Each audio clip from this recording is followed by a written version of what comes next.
ನಮಸ್ಕಾರ ಸ್ನೇಹಿತರೆ, ನಾನು ನಿಮ್ಮ ಪ್ರೀತಿಯ ಗಣೇಶ್ ನಾಯಕ್ ಎಸ್. ದೇವರ ಕೃಪೆ ಫಾರ್ಮ್ ಹೌಸ್, ಮಾರವಳ್ಳಿ ಗ್ರಾಮ, ಹೊಸೂರು ಹೋಬಳಿ, ಶಿಕಾರಿಪುರ, ಶಿವಮೊಗ್ಗ. ಸ್ನೇಹಿತರೆ, ಇವತ್ತಿನ ಸಂಚಿಕೆಯಲ್ಲಿ ನಮ್ಮ ಒಂದು ದೇವರ ಕೃಪೆ ಫಾರ್ಮ್ ಹೌಸ್ಗೆ ಯಾವ ರೀತಿಯಾಗಿ ಬರುವುದು, ಯಾವ ಒಂದು ದಾರಿಯಲ್ಲಿ ಬರುವುದು ಎಂಬುದಾಗಿ ಇಂದಿನ ದಿನದಲ್ಲಿ ತಿಳಿದುಕೊಳ್ಳೋಣ.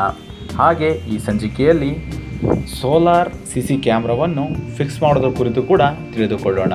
ಅದರ ಜೊತೆಗೆ ಕೋಳಿ ಒಂದು ರೂಮ್ ಯಾವ ರೀತಿ ಮಾಡುವುದು, ಅದನ್ನು ಕುತ್ತುಕೊಳ್ಳೋದಕ್ಕೆ ಯಾವ ರೀತಿಯಾಗಿ ಒಂದು ಕಟ್ಟಿಗೆಯ ಮುಖಾಂತರ ನಾವು ಒಂದು ಸಿದ್ಧಪಡಿಸುವುದೆಂಬುದನ್ನು ಈ ಸಂಚಿಕೆಯಲ್ಲಿ ತಿಳಿದುಕೊಳ್ಳೋಣ. ಇದು ಮಾರವಳ್ಳಿ ಕಾಗ್ನೆಲೆ ರೋಡು. ಈ ರೋಡಿಂದ ಎಡಗಡೆ ತಿರ್ಕೊಂಡು ಇದೇ ದಾರಿ.